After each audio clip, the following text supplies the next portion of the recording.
नमस्कार, आप देख रहे हैं कालचक्र और मैं हूं आपके साथ अंजलि आनंद और मेरे साथ हैं प्रश्न कुंडली विशेषज्ञ पंडित सुरेश पांडे जी। बहुत बहुत स्वागत है पंडित जी आपका। धन्यवाद। जी हाँ, कालचक्र में पंडित सुरेश पांडे जी ने आपको मंदिर के वास्तु और मंदिर से जुड़ी बहुत सी खास जानकारी दे चुके हैं, लेकिन क्या कभी आपने मंदिर निर्माण या मंदिर निर्माण में सहयोग से मिलने वाले पुण्य और लाभ के बारे में जाना है?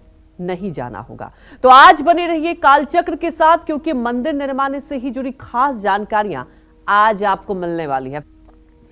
तो देखिए, हमारे शास्त्रों की बात करें, पुराणों की बात करें, मंदिर निर्माण से जुड़ी बहुत सारी खास जानकारियां हैं। ये सबसे पहले हम पंडित जी से जानने की कोशिश करते हैं। पंडित जी, आज मुझे लगता है कालचक्र बहुत महत्वपूर्ण है, क्योंकि कई बार देखा जाता है लोग मंदिर निर्माण में दान पुण्य तो करते हैं, लेकिन क्या इसका महत्व है शास्त्रों में, ये जरा समझाएं आप।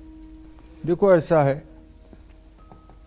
बड़े भाग्य होते हैं जिस आदमी के जी। बड़ा उत्तम प्रारब्ध होता है, जिसका पूर्व जन्म की बड़ी संचित कमाई होती है। अच्छा। उसके हाथ से मंदिर, जलाशय, इन सब चीज़ों का निर्माण होता है। बिल्कुल पंडित। सबको ये पुण्य करने का मौका नहीं मिलता है।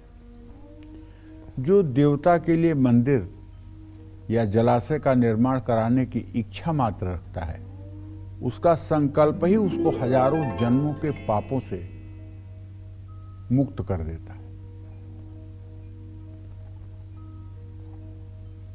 जब जटायु को भगवान ने सद्गति दे दी, अपना स्वरूप प्रदान कर दिया, तो भगवान ने वहां ये कहा है कि परहित बस जिनके मन माही, तिनकह जग कछु दुर्लभ नाही।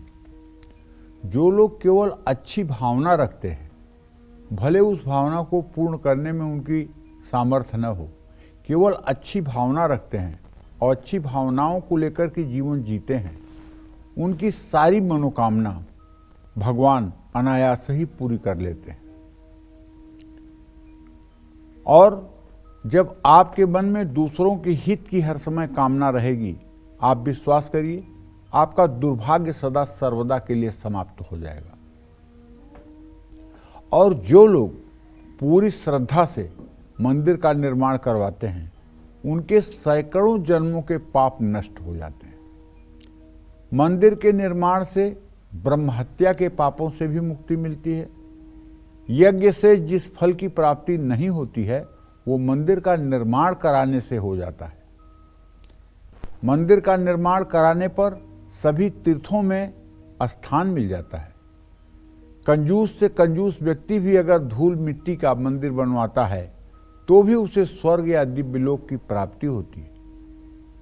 जो भगवान के टूटे फूटे मंदिर का फिर से जीर्णोद्धार कराता है, या उसकी रक्षा करता है, या उसका पुनर्निर्माण कराता है, वो साक्षात भगवान विष्णु का स्वरूप प्राप्त करता है।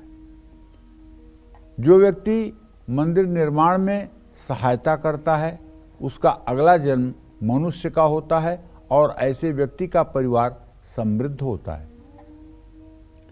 जो लोग मंदिर में नियमित दान देते हैं, उनको आध्यात्मिक शक्ति प्राप्त होती है, इसमें कोई संदेह नहीं है।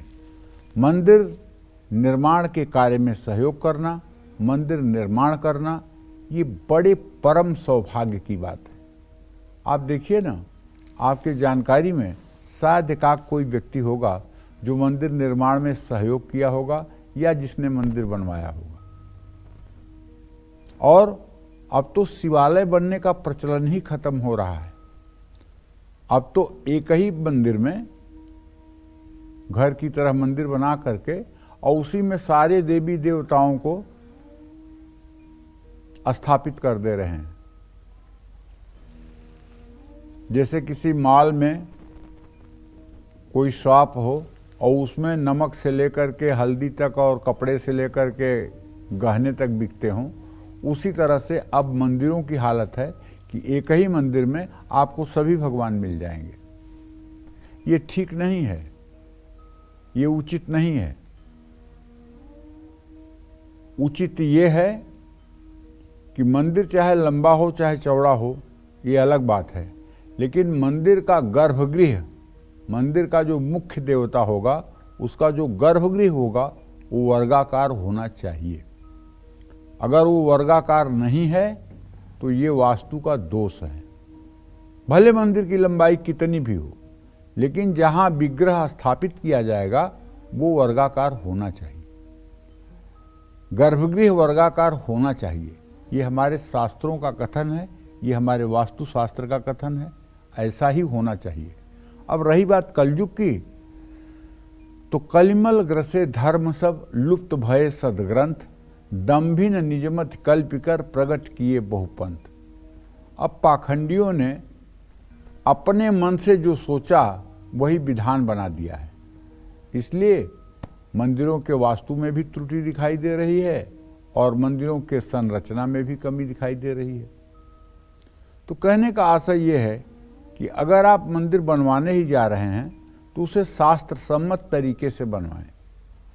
शास्त्र सम्मत तरीके से जो मंदिर का वास्तु होता है, जिस तरह से गर्भगृह होना चाहिए, जिस तरह से उसकी दीवारें होनी चाहिए, जिस तरह से उसका आलिंद होना चाहिए, उसी तरह से सब सोच विचार करके अगर मंदिर निर्माण करवाया जाए तो वो मंदिर काफी समय तक लोगों को राहत देने वाला और लोगों का कल्याणकारी बन जाता है। जय मां विंध्यवासिनी। तो देखिए, लगातार पंडित जी आपको ये बता रहे हैं कि मंदिर निर्माण में बस आप सोच भी लेते हैं ना तो आपकी बात कहीं ना कहीं सफल हो जाती है। और सबसे बड़ी बात है, आगे ये भी हम जानेंगे कि किस भगवान का मंदिर बनवाने या मंदिर निर्माण में आपका दुर्भाग्य सौभाग्य में बदल जाता है। मुझे लगता है ये जानना आप सबके लिए बहुत जरूरी है और आज का कालचक्र भी बहुत महत्वपूर्ण है। ये हम जानेंगे पंडित जी से, लेकिन उसके पहले एक दर्शक हमारी जुड़ चुकी हैं कुरुक्षेत्र से, पूनम आप अपने सवाल पूछ सकती हैं। पंडित जी जय माता दी। जय माता दी। पंडित जी मेरे 3 सवाल है। पहला तो मेरा पार्लर के बारे में, मेरा बिजनेस बिल्कुल नहीं चल रहा है। दूसरा, मेरा बेटा बाहर गया होया बड़े वाला, उसका जन्म है 11 सितंबर 2000। एक मेरा छोटा बेटा है, उसका जन्म है 11 सितंबर 2000 और सितंबर में है। उनके बारे में पूछना चाहती हूँ, उसको बाहर जॉब नहीं मिल रही है, कब तक मिलेगी और वो वहां पर कामयाब होगा या नहीं होगा? देखिए, जहाँ तक आपके व्यवसाय का प्रश्न है तो आपके आजीविका भाव का स्वामी पूनम जी बुध है, जो इस समय सूर्य मंगल के साथ अपने भाव से सदाष्टक योग कर रहा है। आपका व्यवसाय बिल्कुल ठीक नहीं चल रहा है और आपके व्यवसाय को भी ठीक होने में जहाँ तक मेरा अनुमान है कम से कम 29 फरवरी तक का समय लगेगा। 29 फरवरी के बाद आपका व्यवसाय ठीक होगा। आपको अपने व्यवसायिक स्थल पर एक गणेश जी का 100 पीस लगा देना चाहिए। ऐसे गणेश जी का 100 पीस लगाना चाहिए जिनको एक माला आप पहना दीजिए और हर समय वो माला उनके गले में पड़ी रहे और वो गणेश जी का 100 पीस कम से कम 1 फीट ऊंचा जरूर हो और सुंदर हो, आकर्षक हो, मनमोहक हो। ऐसी 100 पीस अगर आप लगा देंगे तो निश्चित रूप से आपके पार्लर की गति तेज हो जाएगी। देखो, जहाँ तक आपने अपने बेटे के लिए प्रश्न पूछा है तो उसके बारे में बता रहा हूँ कि पंचम भाव का स्वामी तुम्हारे शनि है और उससे भाग्य भाव का स्वामी बुध है। शनि और बुध की द्वितीय द्वादश स्थिति है। अभी तो तुम्हारे बेटों के जीवन में संघर्ष चल रहा है, अभी वो किसी मुकाम पर नहीं पहुँच पा रहे हैं, अभी सफलता उनके साथ नहीं है, अभी तो केवल स्ट्रगल कर रहे हैं, संघर्ष कर रहे हैं। लेकिन मुझे पूरा विश्वास है कि मार्च 2025 के बाद काफ़ी कुछ उनके जीवन में अच्छा होना शुरू होगा। तब तक आपको चाहिए कि आप हर शनिवार की शाम पीपल के पेड़ के नीचे अपने दोनों बेटों के नाम पर 2 सरसों के तेल के दिए जलाएं और पीपल की 7 परिक्रमा करें। अगर ये उपाय आप करना शुरू कर दें तो निसंदेह बच्चों के भविष्य में मंगलमय जीवन बनेगा, इसमें कोई संदेह नहीं है। जय मां विंध्यवासिनी। तो अब आगे जान लेते हैं कि किस भगवान का मंदिर बनवाने या मंदिर निर्माण में दान देने से आपका दुर्भाग्य सौभाग्य में बदल जाता है। पंडित जी बताएं। पंडित जी, एक मेरा इससे पहले एक और भी सवाल है। जैसे कि आपने कहा कि जो लोग सोच भी लेते हैं, इनफैक्ट मैं अपना एग्जाम्पल दूं, कई बार मैं ऐसे सोचती हूँ लेकिन वो कई बार क्या होता है, आप सोच के भी ये चीजें कर नहीं पाते। क्या ये भी एक योग और संयोग ही होता है? योग संयोग नहीं है, हाँ आप केवल अच्छा अच्छा सोचो जी और करो कभी मत। परहित बस जिनके मन माही, तिनकह जग कस दुर्लभ नाही। जी भगवान राम ने यह नहीं कहा है कि परहित करो, हाँ उन्होंने कहा है परहित बस जिनके मन माही। अगर आपके मन में दूसरे का केवल हित समाया हुआ है हाँ तो आपके लिए इस संसार में कुछ दुर्लभ नहीं है। जब आपके मन में हर समय दूसरों का हित समाया रहेगा तो आपके शरीर की जो ऊर्जा है वो सकारात्मक हो जाएगी। जी और सकारात्मक ऊर्जा का मतलब ये होता है कि जैसे फूल में पराग आता है तो भंवरों को निमंत्रण नहीं देना पड़ता है, भंवरे अपने आप आ जाते हैं। उसी तरह से मनुष्य के शरीर में जब सकारात्मक ऊर्जा का संचार होता है तो सफलता अपने आप आकर कदम चूम लेती है। और वो आदमी जो संकल्प लेता है उस संकल्प को पूरा करने की सामर्थ्य उसको मिल जाती है। अच्छा ये एकदम भागवतिक बात है, जी बाहर से इसको नहीं समझा जा सकता है। इसको समझने के लिए आपको अपनी सोच बदलनी होगी।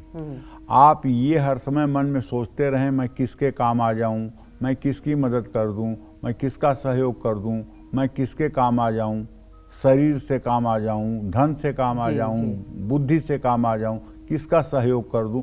ये भाव केवल अगर बना रहे तो प्रभु का हाथ हर समय आपके साथ है, जी उसमें कोई संदेह की गुंजाइश नहीं है। प्रभु का हाथ हर समय आपके साथ है। और यदि आपके मन में ये है कि अरे ये इतना आगे कैसे बढ़ रहा है, ये इतना आगे कैसे जा रहा है, इसका विकास ऐसे क्यों हो रहा है, ये तो ऐसा कर्म करता है तब भी ये इतना सुखी क्यों, ये सब करने से आप पाप के भागीदार बनेंगे, नकारात्मक ऊर्जा आपको घेरे रहेगी और आप समाज से कट जाएंगे और दुर्भाग्य आपका पीछा नहीं छोड़ेगी। तो इसलिए दोष दर्शन से बचना चाहिए, जी किसी का दोष देखने से बहुत बचना चाहिए, किसी की निंदा करने से बहुत बचना चाहिए। दोष दर्शन और किसी की निंदा, भगवान तुलसीदास जी कहते हैं परम धर्म श्रुति विदित अहिंसा, जी। पर निंदासम अघनगरीसा।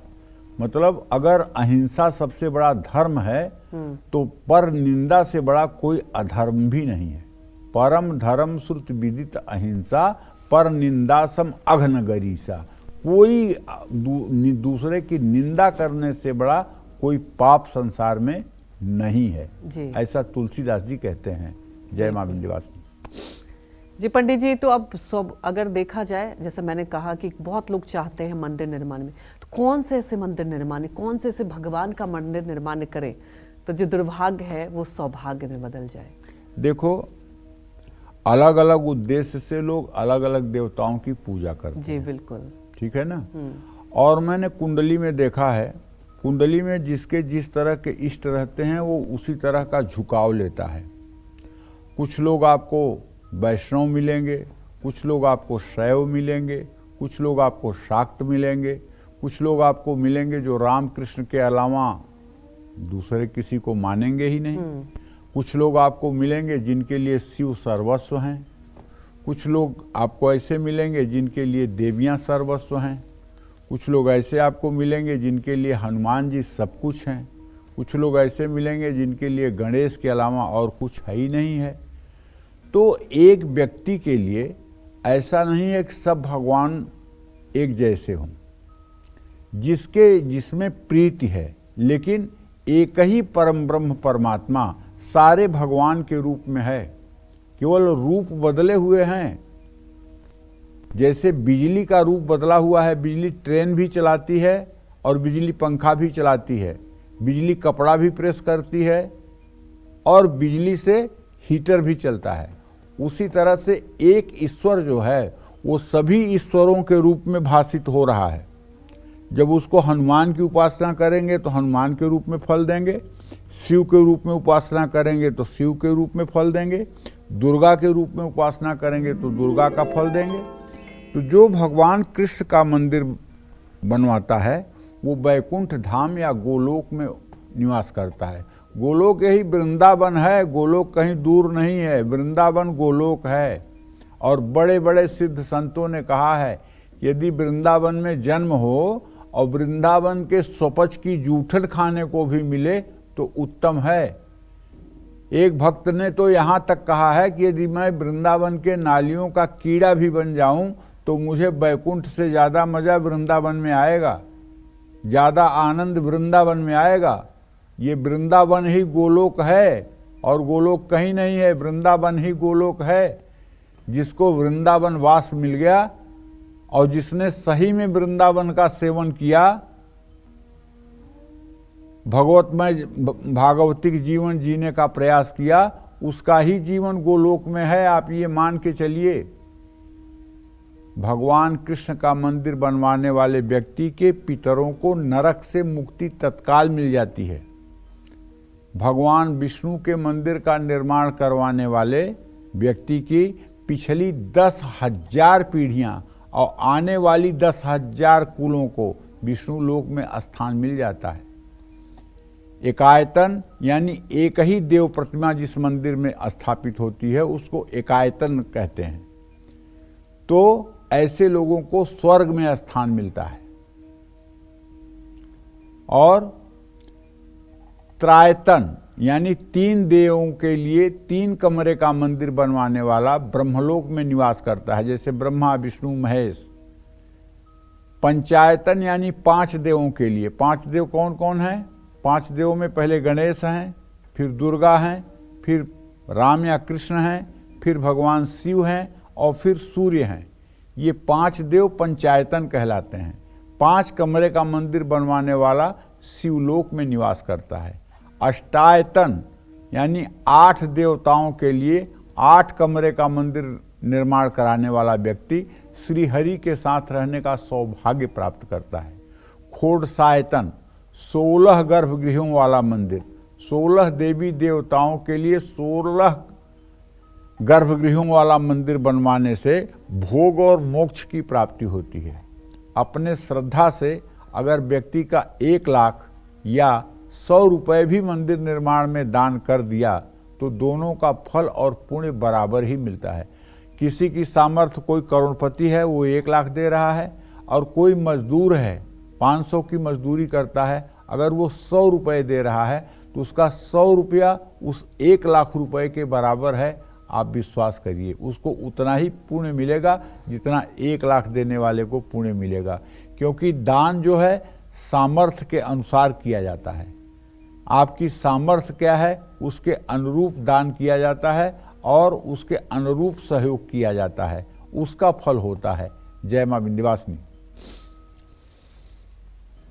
तो जी हाँ, बिल्कुल ये महत्वपूर्ण बात पंडित जी ने आपको बताई कि जितना आपका सामर्थ्य है आप उसी को एक श्रद्धा के साथ अगर दान करें तो आपको उतना ही पुण्य मिलेगा। तो वही अब जान लेंगे कि अगर देखा जाए कई लोग ऐसे हैं जो मान्य सम्मान पाना चाहते हैं और उस मान्य सम्मान को बढ़ाने के लिए, दोगुना पुण्य कमाने के लिए किस भगवान का मंदिर निर्माण करना चाहिए या सहयोग भी आप कर सकते हैं, ये भी जान लेते हैं पंडित जी से। बताएं पंडित जी।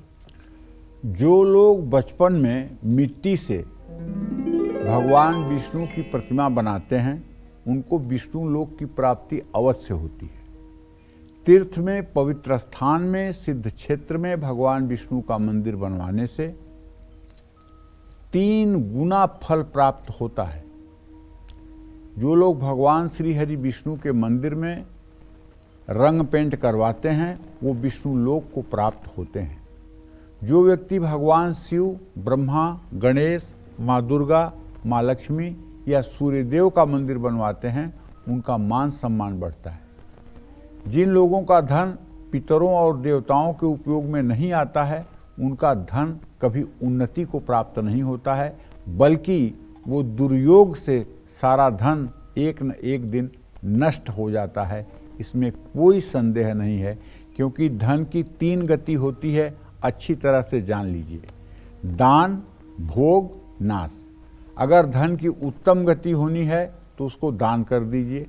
अगर मध्यम गति उसकी करनी है तो आप अपने लिए उसका उपयोग कर लीजिए। अच्छे कपड़े पहनिए, अच्छा भोजन करिए, अच्छी तीर्थ यात्रा करिए, अच्छा अपने ऊपर खर्च करिए, ये इसकी मध्यम गति है। अगर ये दोनों गति आपने नहीं किया तो तीसरी गति अपने आप होगी नाश। आपके कुल में एक ऐसा दीपक पैदा हो जाएगा, एक ऐसा कुल में लायक पैदा हो जाएगा जो जुए में, सट्टे में, वेश्यागमन में, लॉटरी में, सट्टे में सारी दौलत को बर्बाद कर देगा और अपनी वृद्धावस्था में भिक्षा मांग करके मरेगा। तो धन की 3 गति, दान भोग नाश। अन्यायोपार्जितम वित्तम 10 वर्षाणि तिष्ठत, वर्षे एकादशे समूले विनश्यत। यदि अन्याय से आपने कोई धन उपार्जित कर लिया है तो ठीक है, 10 साल तक तो आपकी एकदम उन्नति होगी, जय जयकार मचा रहेगा। लेकिन वर्षे एकादशे 11वें वर्ष से उल्टी गिनती शुरू हो जाएगी। सब मूले विनश्यत, मूल सहित सब कुछ नष्ट हो जाएगा और आप दुर्गति को प्राप्त हो जाएंगे। इसलिए कभी किसी भी प्रकार से अनैतिक तरीके से धन कमाने का प्रयास नहीं करना चाहिए, क्योंकि इसका परिणाम बहुत भयावह होता है। आप देख लीजिए, अगर कोई 11 सालों तक अन्याय अनीति पूर्वक धनोपार्जन किया है तो 11वें साल से उसके पतन की भी कहानी देख लीजिए।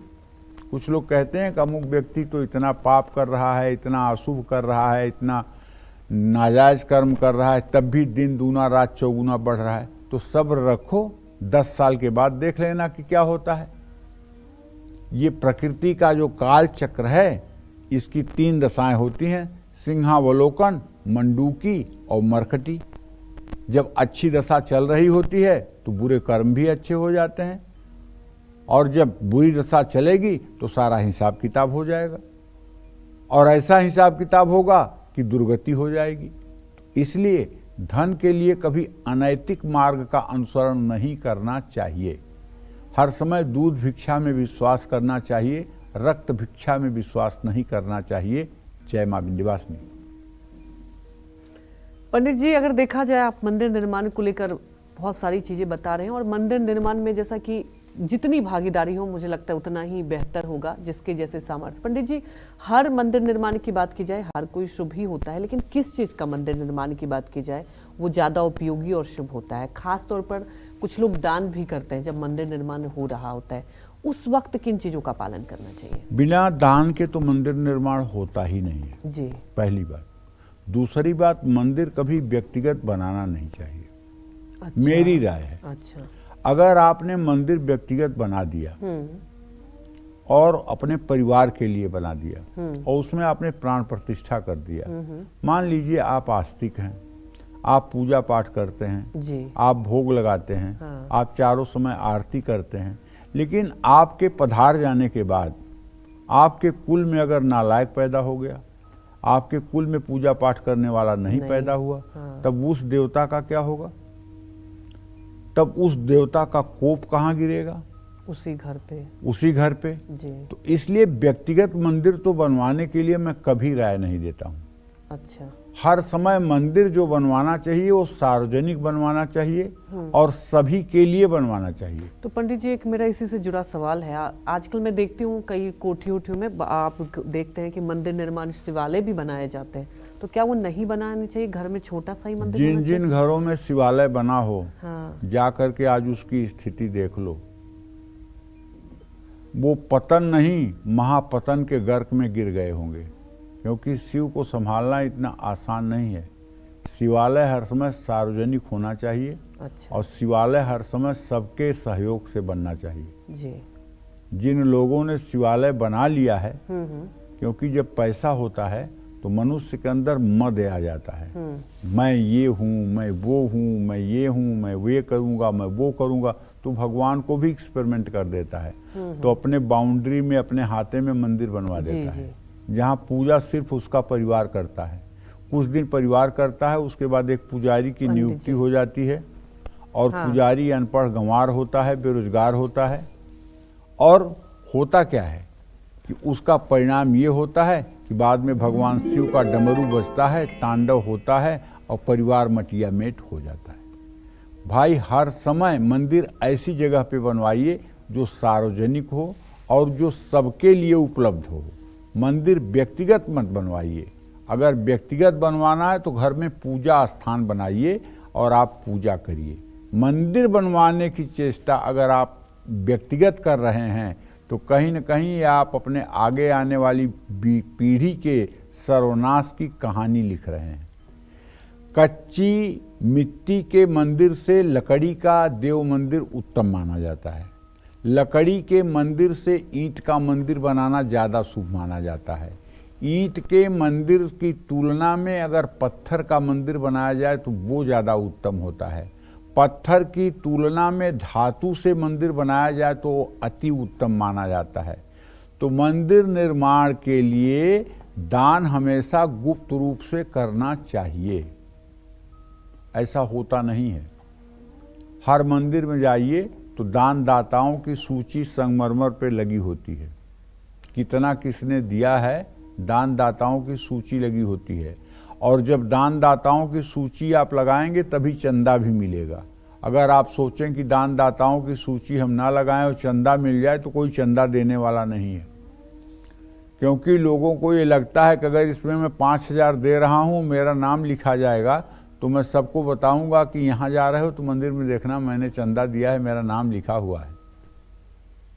नाम के लिए लोग सहयोग करते हैं और करना चाहिए गुप्त दान। लेकिन मेरे कहने से कोई गुप्त दान नहीं करेगा। मैं जानता हूँ अच्छी तरह से, वो संगमरमर पे नाम लिखा जाएगा तभी पैसा देंगे लोग और तभी सहयोग भी करेंगे। ठीक है, अगर ऐसा भी कर रहे हैं तो कोई बात नहीं, कम से कम मंदिर तो बन रहा है। हाँ, अगर गुप्त दान दिया जाए तो इससे भय, रोग, शोक सब कुछ दूर होता है और आत्मविश्वास बढ़ता है। अपने जन्मदिन या शादी की सालगिरह पर मंदिर निर्माण के लिए दान करना बहुत शुभकारी होता है। आप जो केक काटते हैं, आप जो अपने विवाह के सालगिरह पर और अपने जन्मदिन पर दूसरे उत्सव मनाते हैं, गुब्बारे फोड़ते हैं, उसकी जगह पे अगर आप कुछ धन कहीं निर्माणाधीन मंदिर में दान कर दें तो शायद वह धन आपका अजर अमर हो जाएगा और आपके अगले जन्म के लिए वो एक शुभ रास्ता निर्माण करने में सहायक बन जाएगा। जय मां विंध्यवासिनी।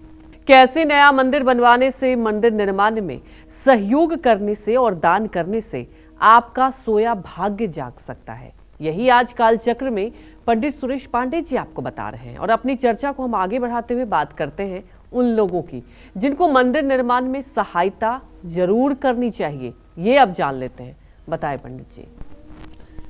देखिए, जैसे इस समय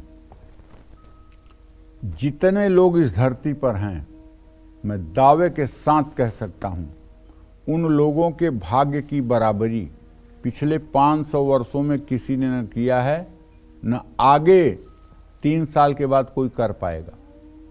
ऐसा मैं क्यों कह रहा हूं कि 500 साल पीछे कोई आपके भाग्य की बराबरी नहीं कर पाया और आगे 3 साल के बाद कोई आपके भाग्य की बराबरी नहीं कर पाएगा, क्योंकि इस समय आपके पास अवसर है श्री राम मंदिर निर्माण में सहयोग करने का। और श्री राम मंदिर लोगों के ही सहयोग से निर्मित हो रहा है और आज भी आप उसमें सहयोग दे सकते हैं। और प्रभु श्री राम का मंदिर अयोध्या में बन रहा है, बन करके लगभग तैयार हो चुका है, कुछ काम उसमें बाकी है। अगर आप उसमें स्वेच्छा से सहयोग करते हैं तो आप मान के चलिए कि आप अपने जन्म जन्मांतर के पुण्य को उदय कर रहे हैं। वैसे तो छोटे मोटे मंदिर बनते रहते हैं, लेकिन जिस सूरज से पूरे विश्व में प्रकाश होता है, जिस श्रीहरि से पूरे विश्व में प्रकाश होता है, वो सूर्य हैं भगवान राम। गोस्वामी तुलसीदास जी लिखते हैं, बारी मथे घृत होई बरु सिकता ते बरु तेल, बिनु हरि भगति न भवतरिय यह सिद्धांत अपेल। हो सकता है कि पानी को मथने से घी पैदा हो जाए, जो असंभव है। बालू पेरने से तेल निकल जाए, जो असंभव है। लेकिन बिनु हरि भजन न भवतरिय, बिना श्री हरि के भजन के भवसागर से कोई पार नहीं उतर सकता। यह सिद्धांत अपेल। ये एकदम कटु सत्य सिद्धांत है। इसलिए श्रीहरि के ही स्वरूप राम और कृष्ण हैं। जो लोग इन लोगों के मंदिर निर्माण में अपने सामर्थ्य से बढ़ चढ़ करके सहयोग करते हैं, ऐसे लोगों के जीवन में प्रभु की कृपा सदा सर्वदा बनी रहती है। मैं इसलिए कह रहा हूं कि इस समय यदि धरती पर आपका जन्म हुआ है और इस समय यदि आपकी शक्ति और सामर्थ्य है, तो आप बिना मांगे, बिना किसी के प्रेरणा के श्री अयोध्या में जाकर के वहाँ श्री अवध के जो राम मंदिर निर्माण ट्रस्ट है उसमें जाकर के आपको अपना सहयोग देना चाहिए। और मंदिर निर्माण में यदि आपकी एक ईंट लग गई तो आपकी 21 कुल की पीढ़ियां तर जाएंगी, इस बात का विश्वास करिएगा। इसलिए ये बड़ा सुअवसर है इस समय लोगों के लिए, इससे बड़ा सुअवसर मिलेगा नहीं।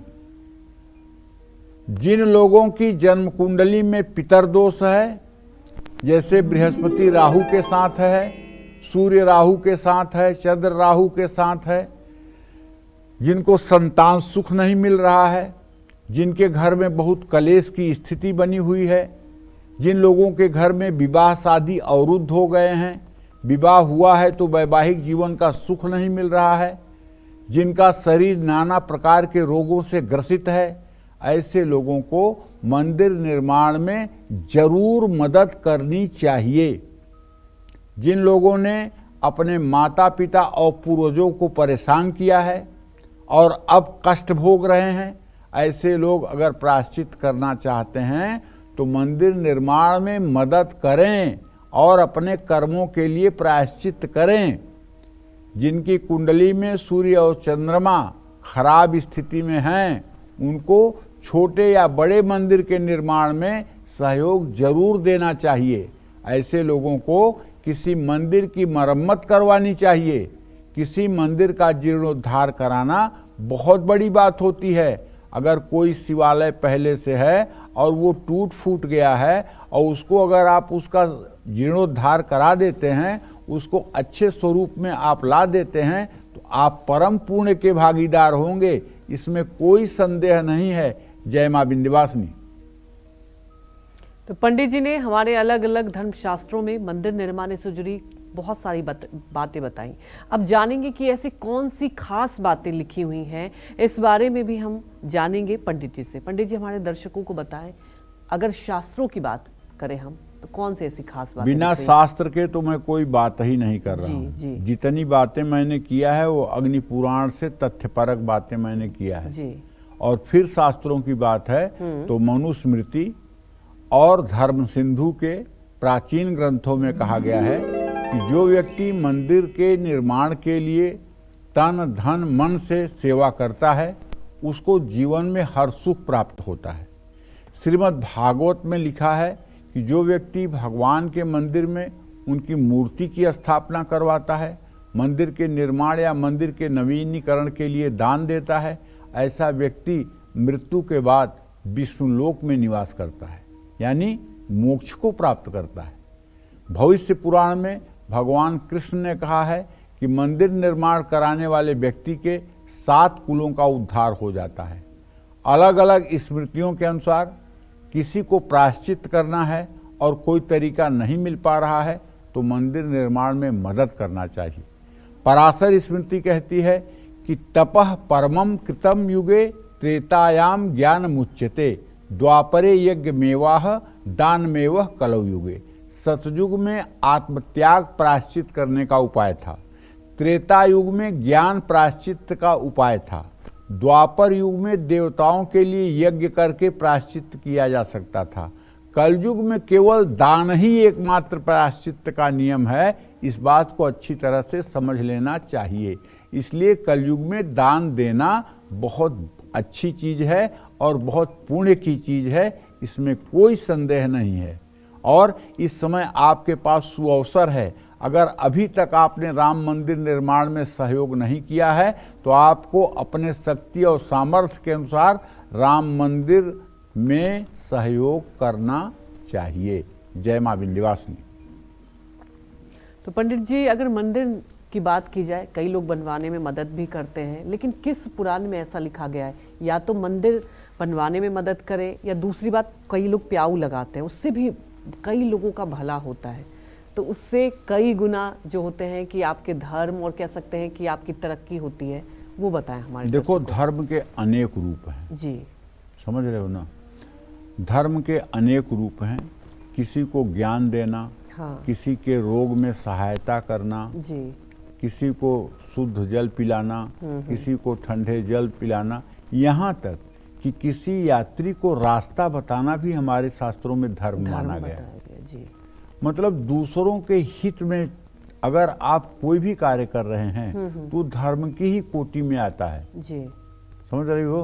अगर दूसरे के हित के लिए आप कुछ भी कर रहे हो, छोटा से छोटा काम कर रहे हो, वो भी धर्म के ही तहत आएगा। जी तो जो व्यक्ति दूसरों की भलाई के लिए कुआं, तालाब या प्याऊ का निर्माण कराता है, देवी देवताओं की उपासना के लिए मंदिर के निर्माण में योगदान देता है, ऐसे व्यक्ति को मोक्ष की प्राप्ति होती है।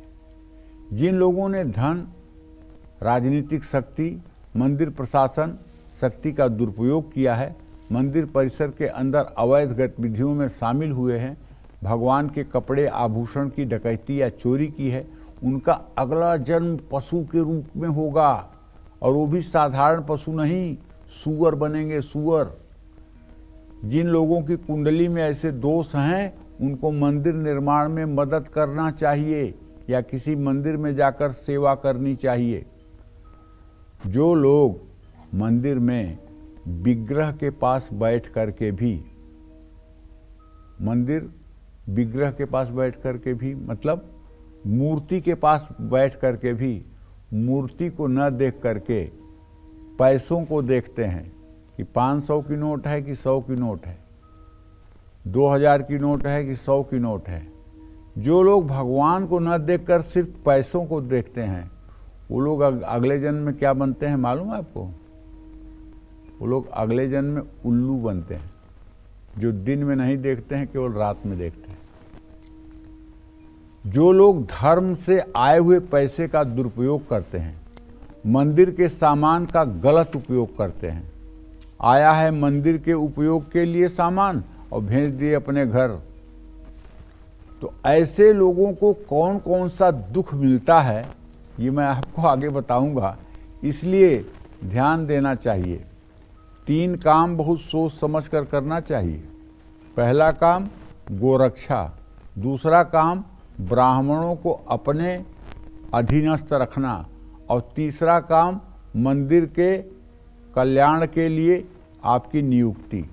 ये तीनों ऐसे काम हैं, यदि मंदिर के पैसों का आपने दुरुपयोग किया, मंदिर के पैसों का आपने दुर्व्यसन में खर्च किया, मंदिर के पैसों से आपने व्यक्तिगत भरण पोषण की अनैतिक रूप से प्रयोग किया, तो पतन आपका निश्चित है।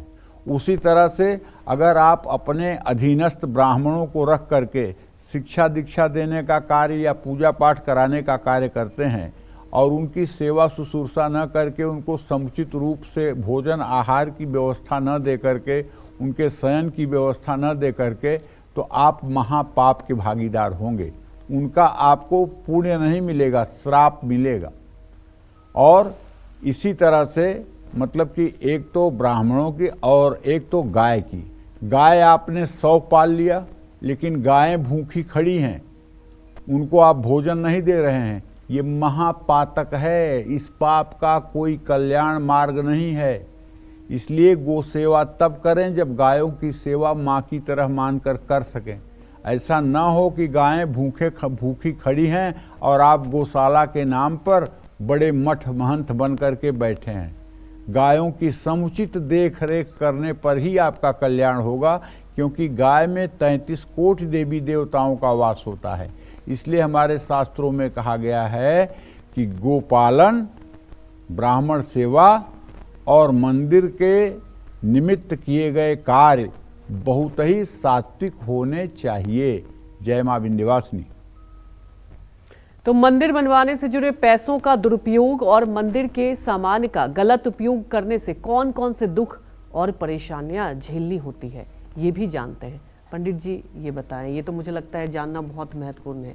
कई बार क्या होता है कि ऐसी चीज़ें सामने आ जाती हैं और उससे लोगों को दुख झेलना पड़ता है, पता ही नहीं होता है आपने क्या गलती कर दी।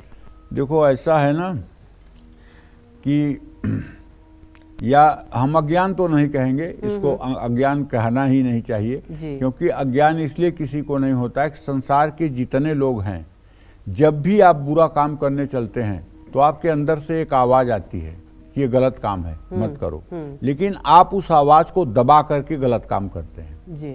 इसलिए कि सबके अंदर प्रभु विराजमान है। निज प्रभुमय देखहि जगत, कहिसन करहि विरोध। पूरा संसार प्रभु का है और पूरे संसार के लोगों के हृदय में प्रभु हैं। तो जब प्रभु आपके अंदर हैं तो आप जब भी गलत काम करना चाहते हैं तो तुरंत प्रभु रोकते हैं कि ये गलत काम है, मत करो, लेकिन उसकी उपेक्षा करके आप गलत काम करते हैं। जैसे मंदिर का निर्माण है या मंदिर का नवीनीकरण है, उसका धन अगर आपको प्राप्त हुआ है, उसको आप निजी उपयोग में लाते हैं, उसको आप अपने भोग विलासिता में उपयोग करते हैं, तो आप बहुत बड़े पाप के भागीदार बनेंगे। और ये पाप जल्दी कटने वाला नहीं है। इस पाप को काटने के लिए आपको मंदिर में अपने सर पे ईंट उठा करके श्रमदान करना चाहिए। और किसी मंदिर के अधिकारी या कार्यकर्ता ने मंदिर के सामान का यदि गलत उपयोग किया है तो उसका अगला जन्म दरिद्र के रूप में होगा और भीख मांगते पैदा होगा, भीख मांगते मरेगा। जो बच्चे अपने माता पिता की देखभाल नहीं करते हैं उसे पैतृक श्राप मिलता है। जिन लोगों ने पैतृक संपत्ति या किसी दूसरे की संपत्ति पर कब्जा किया है उनके जीवन में धन और सुख का अभाव रहेगा। ऐसे सभी लोगों को मंदिर बनवाने में सहयोग करना चाहिए। किसी पुराने मंदिर में रख रखाव के लिए मदद करनी चाहिए या मंदिर जाकर श्रमदान करना चाहिए। ये सब चीज़ें ध्यान देने योग्य हैं। और आप एक बात जान लीजिए कि अगर आप अपना ये जीवन ठीक रख रहे हैं, अगर इस जीवन में आप किसी को दुख नहीं दे रहे हैं, किसी को कष्ट नहीं पहुंचा रहे हैं, तो आप मान के चलिए कि आप अगर थोड़ा सा भी पुण्य करेंगे तो उस पुण्य का फल आपको प्राप्त होगा। लेकिन यदि आप अनीति और अत्याचार पूर्वक सफलता प्राप्त कर रहे हैं तो फिर तो आप समझ लीजिए कि आप अपनी किस्मत खुद लिख रहे हैं। जय मां विंध्यवासिनी। तो किन लोगों को अपनी परेशानियों को दूर करने के लिए, कष्ट को दूर करने के लिए दान पुण्य करना चाहिए, ये भी जान लेते हैं। पंडित जी बताएं। जो लोग अपने पैतृक घर में कई सालों से रह रहे हैं और उस घर की मरम्मत नहीं करवा पा रहे हैं, ऐसी अर्थव्यवस्था नहीं हो पा रही है कि घर फिर से ठीक कराया जा सके, ऐसे लोगों को मंदिर में दान पुण्य करते रहना चाहिए। जिन लोगों को अपने घर के निर्माण में काफ़ी दिक्कत और रुकावटों का सामना करना पड़ रहा है लेकिन मकान बन ही नहीं पा रहा है, ऐसे लोगों को भी मंदिर बनवाने में दान करना चाहिए। जिन लोगों के परिवार में कम समय में ही कई सदस्यों की मृत्यु हुई है, ऐसे लोगों को भी मंदिर निर्माण में मदद करनी चाहिए। जो लोग बार बार अपना घर बदलते हैं या लंबे समय से अपने घर में नहीं रह पा रहे हैं, ऐसे लोगों को भी किसी मंदिर के रख रखाव के लिए मदद करनी चाहिए। इससे क्या होगा कि आपके आवास की व्यवस्था प्रभु ठीक करेंगे। जय मां विंध्यवासिनी। अगर आप भी मंदिर बनवाने में दान करने की सोच रहे हैं तो आपको ये नियम करने ही चाहिए, ये जान लेते हैं। पंडित जी, कोई अगर दान करना चाह रहा है तो नियम होता है, जैसा कि आप बताते हैं, शास्त्रों के हिसाब से ही हमारे दर्शकों को आप समझाते भी हैं, तो ऐसे कौन से नियम है जो जरूर करने चाहिए? देखिए, दान देते समय अगर व्यक्ति को दान देने से कोई रोकता है या भ्रमित कर देता है तो उसके घर में दरिद्रता वास करती है। जो किसी के शुभ कार्य में अड़चन डालता है वो व्यक्ति हो जाता है कंगाल, भिखमंगा, दरिद्र। और जो व्यक्ति दान करने के लिए प्रेरित करता है वो हो जाता है कुबेर की तरह धनवान। जो सत्मार्ग पर चलने के लिए किसी को प्रेरित करता है वो हो जाता है भाग्यवान। जो व्यक्ति असहाय लोगों को गौशाला में दान देने से किसी को रोकता है वो दुख का भागी बन जाता है और इतनी बड़ी बड़ी विपत्तियों में फंस जाता है कि उसे कुछ समझ में नहीं आता है। हर समय अपने कमाई का 10वां अंश शुभ कार्यों में दान करते रहना चाहिए, लेकिन परिवार की ज़रूरत को नज़रअंदाज करके दिया गया दान फलदायी नहीं होता है। परिवार की इच्छा के विरुद्ध जाकर या उनको कष्ट देकर दिया गया दान भी पुण्यकारी नहीं माना जाता है। अपने घर की चौखट के अंदर कभी भी किसी को दान नहीं देना चाहिए। ऐसा दान फलित नहीं होता है।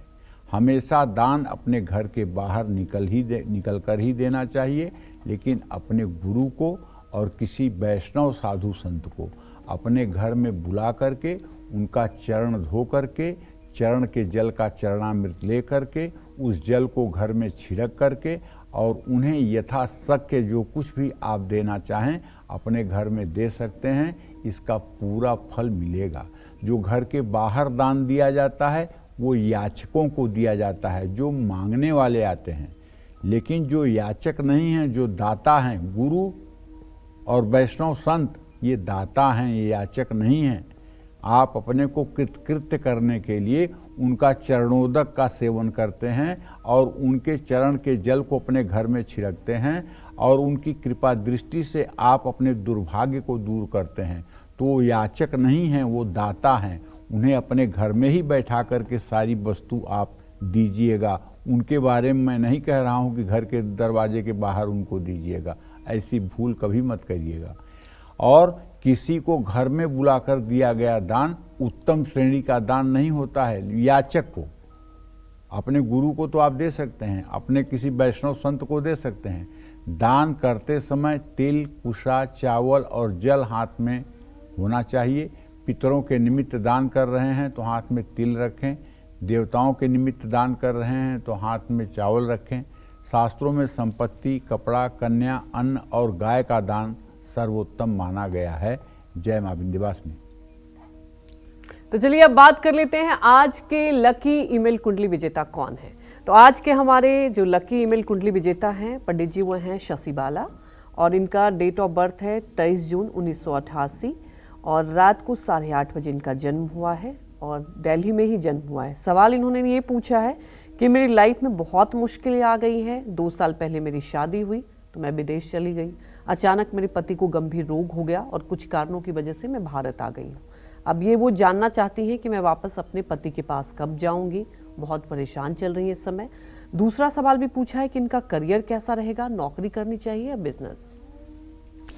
देखिए, ऐसा है कि आपकी कुंडली जो है ना, आपके कुंडली में धनु लग्न में आपका जन्म हुआ है और कन्या राशि है।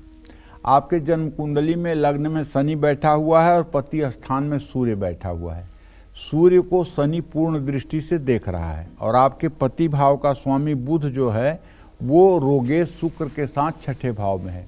तो आपके पति को नस से संबंधित, वायु विकार से संबंधित, पेट से संबंधित, लीवर से संबंधित तमाम बीमारियां हैं और अभी आपका समय बहुत खराब चल रहा है। बृहस्पति की दशा चल रही है जो केंद्राधिपत्य दोष से दूषित है और जो 6ठे रोग शत्रु स्थान में है, और शुक्र की अंतर्दशा चल रही है जो आपका रोगेश है और आपके एकादशेश है, और बृहस्पति में शुक्र का अंतर जून 2022 से चल रहा है। तो ये दशा आपके लिए श्रेयस्कर नहीं है। अब आपके विदेश जाने का योजना 4 फरवरी 2025 के बाद ही आपकी मनोकामना पूरी होगी और आपके पति की सेहत ठीक होने में मुझे लगता है कि अभी समय लगेगा और ये समय अभी से लेकर के और मई जून तक का भी हो सकता है। आपके पति की सेहत ठीक हो जाए, इसके लिए आपको चाहिए कि नित्य आप शिवालय में जाकर के जल, दूध, बेलपत्र शिवलिंग पर चढ़ाएं और शिवलिंग में ही एक आसन बिछा करके, शिवलिंग के पास ही शिवालय में ही एक आसन बिछाकर उत्तर दिशा में मुंह करके ओम जूम सह मम पतिम पालय पालय सह जूम ओम या ओम हौम जूम सह मम पतिम पालय पालय सह जूम हौम ओम, इस मंत्र का 10 माला 150 दिन जप करना चाहिए। पूरे दावे के साथ कहता हूं आपके पतिदेव ठीक हो जाएंगे और सारी समस्या से आपको निजात मिल जाएगी, आपकी जिंदगी अच्छी हो जाएगी। जय मां विंध्यवासिनी। क्यों करनी चाहिए जमीन पर बैठकर पूजा? क्या है पूजा से जुड़े अहम नियम? आइए ये भी जान लेते हैं। बताएं पंडित जी। जमीन पर बैठकर पूजा करने में शरीर में मौजूद 7 चक्र जागृत हो जाते हैं। इन चक्रों के जागृत होने से शरीर में शक्ति का संचार होता है। नकारात्मक ऊर्जा का शरीर पर प्रभाव नहीं पड़ता है। जमीन पर बैठकर पूजा करने से ग्रह भी शांत होते हैं। लेकिन आसन बिछा होना चाहिए। जमीन का मतलब नहीं फर्श पर बैठ जाओ, जमीन का मतलब नहीं कि कच्ची जमीन पे बैठ जाओ। आसन बिछा होना चाहिए। सफ़ेद रंग का आसन हो या लाल रंग का आसन हो या गुलाबी रंग का आसन हो, आसन ऊनी होना चाहिए। कपड़े का आसन नहीं होना चाहिए। और कुश का आसन सबसे उत्तम माना जाता है, लेकिन तब जब आप विरक्त हों, जब आप सन्यासी हों, जब आप एकनिष्ठ ब्रह्मचारी हों, तब आप कुश के आसन का प्रयोग कर सकते हैं। अगर आप गृहस्थ हैं तो आपको कुश के आसन का उपयोग नहीं करना चाहिए। और यदि आप आसन पर बैठ करके मेरुदंड को सीधा करके और पूजा पाठ करेंगे तो निश्चित रूप से आपके घर में समृद्धि और संपन्नता का वास होगा। जमीन पर बैठकर पूजा करने से तनाव, चिंता, अवसाद से मुक्ति मिलती है।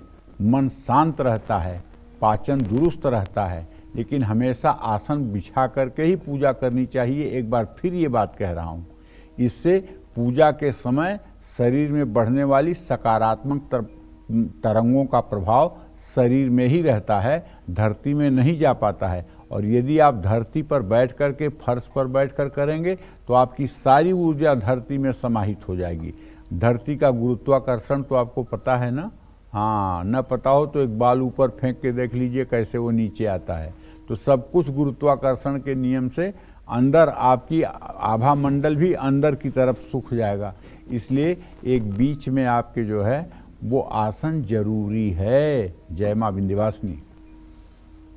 तो पंडित जी, आज हमारे दर्शकों को आपने इतनी महत्वपूर्ण जानकारी दी, आपका बहुत बहुत धन्यवाद। धन्यवाद।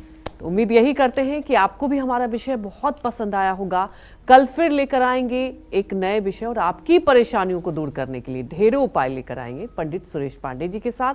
तब तक कालचक्र की पूरी टीम को आप अनुमति दीजिए और देश दुनिया की खबरों को देखते रहने के लिए देखते रहिए न्यूज़ 24। नमस्कार।